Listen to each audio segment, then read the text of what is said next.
So, as for the question, would I recommend the book? Hands down, I absolutely would. I mean, don't get me wrong, it's not a piece of literary genius. It's not going to be compared to the classics and discussed in future English classes, but it is one of the favourite romance books I've read in a long while, and I don't think I've read a rom-com like it. Hi everyone, my name is Toe Aswell and today is Tuesday, which means it's time to discuss our Panic at the Book Club book of the week, which is My Roommate's a Vampire by Jenna Levine.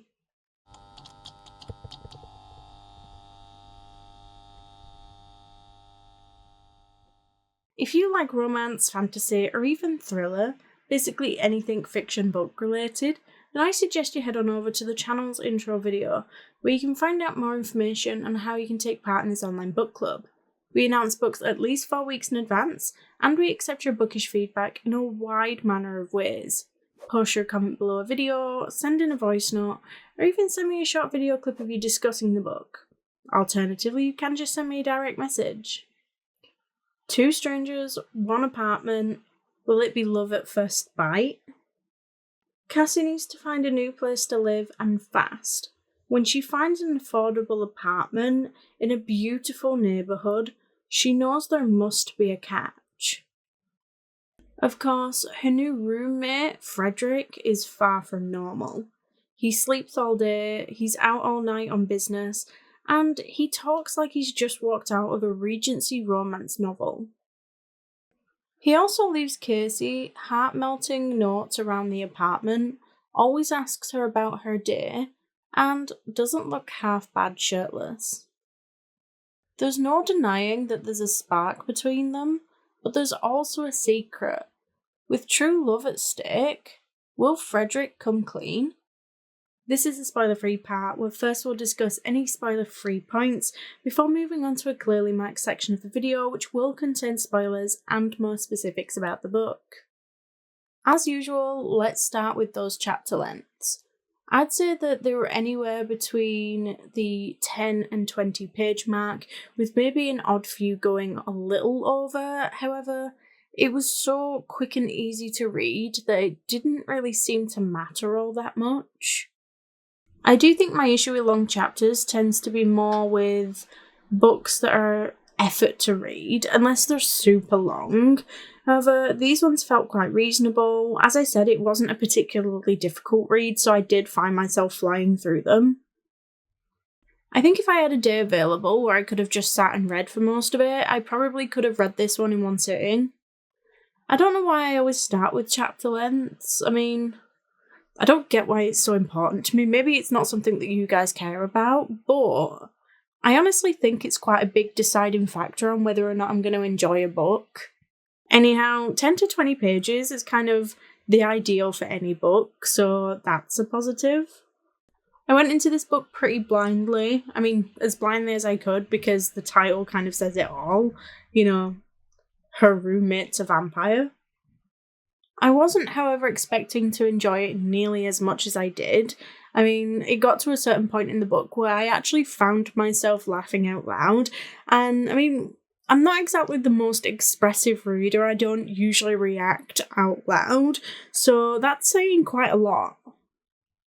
It was easy to connect with the main character Cassie and submerge yourself into her story, as she was completely oblivious to Frederick's lack of modern life experience. It was cheesy, and the characters' back and forth was really sweet and really funny. The romantasy in me does kind of wish that the non-romance element, there was a little bit more to it, and that it wasn't concluded quite so quickly. So the book did lose it a little for me there. However, it is primarily a romance book featuring a paranormal character, rather than it being a much deeper paranormal romance, if that makes sense. I would say that the book is a single POV. I mean, you do experience a little bit from Frederick's perspective in the form of a few back and forth text messages between him and another character at the beginning of certain chapters. However, the main bulk of it is from Casey's perspective, and immediately after those small text message segments, it would jump straight into Casey's perspective, so I don't really consider it to be a dual POV.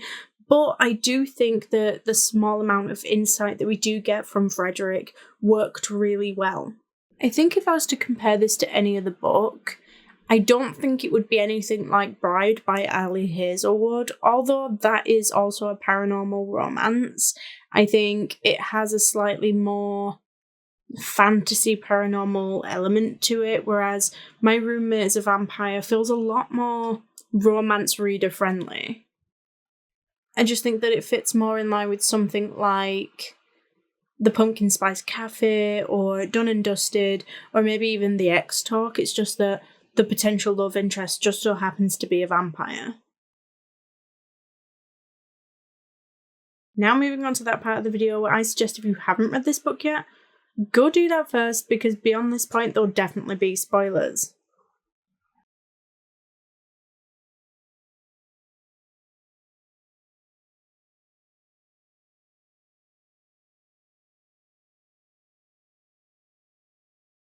When Frederick asks Cassie if she likes eating sauce, kind of misunderstanding what a saucepan really is, I knew that I was going to like this book. It was definitely the sort of cheesy, self-aware humour that I really like.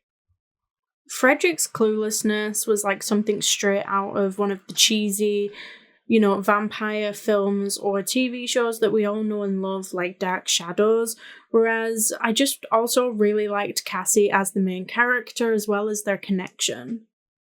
As a millennial who grew up with the TV series, I loved the repeat references to Buffy the Vampire Slayer. I mean, when he asked Casey who she preferred, either Spike or Angel, I am curious as to what answer he was hoping for. Like, was he comparing himself to one of them, Angel or Spike? Because he's not really like either of them. Honestly, I just thought he was really adorable, and maybe that's because of just how clueless and lost he was. I mean, never in a million years would my answer have been Giles, but I think it really matters when in the series you're talking about, because at times it got pretty dark. However, hopefully we can all agree that the answer would never be Riley, because just no. But this is a review on My Roommate is a Vampire and not Buffy, so let's move on. I think that Cassie was actually really well written as a relatable character. I think she was a little bit of a mess and was just trying to navigate her life in a way that so many people are. She was harsh and self-doubting and didn't really know what it is she wanted to do with her life, which I think is super common, especially in the creative community. It was kind of sweet that in some ways Frederick kind of helped Casey out just as much as she helped him, and I don't know, it's like this whole concept that these two people came into each other's lives just as they both kind of needed it. I understood her friend Sam's reservations, however, I just kind of found him a little annoying, which is kind of unfair because he wasn't even really in the book all that much. I feel like he was just kind of there to be a friend to judge and question all of her decisions. Although I did absolutely love this book, it was incredibly fun to read, I was a little disappointed by the ending.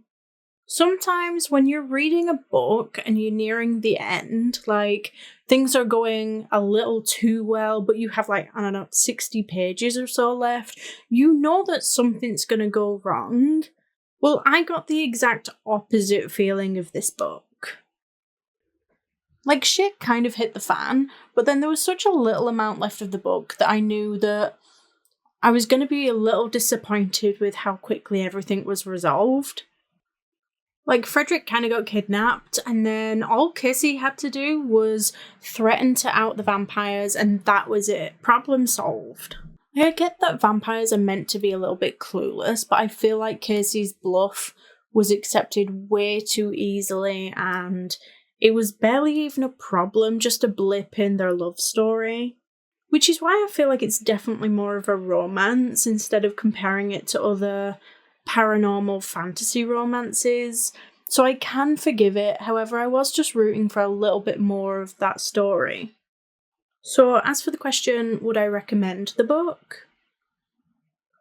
Hands down, I absolutely would. I mean, don't get me wrong, it's not a piece of literary genius. It's not going to be compared to the classics and discussed in future English classes, but it is one of the favourite romance books I've read in a long while, and I don't think I've read a rom-com like it. It's super easy to read, laugh out loud funny, and has some amazing tension between the two main characters. Like, if you're happy going into a romance and not taking it too seriously, like, you just want something light-hearted and fun, then I have no doubt that you'll enjoy this. So will I be reading any more by Jenna Levine? Absolutely. And in fact, I do already have my Vampire +1. Although my TBR is massive at the moment, I don't think it's something that I'll get to before the end of the year. Because I enjoyed it so much, I think it has reached towards the top of my TBR, so I don't think it will take me too long to get to. Vanessa over on TikTok said that this was such a silly read that got her laughing out loud. But let me know, did you enjoy the book? Next week, we're discussing The Midnight Man by Caroline Mitchell, so don't forget to get your comments and thoughts in by Monday the 4th of November at the latest to be a part of the discussion. You can now do this on YouTube, TikTok or Instagram. The following week will be The Fine Print by Lauren Asher, but don't forget, if you do need a little bit longer to read a book, we do now list the next 4 books down below along with the discussion dates. That way you can choose the genre that best suits you and the best time frame to read it in. Thank you all for joining, and if you like this video, please don't forget to like and subscribe, it's always appreciated, and I will see you next week. Bye!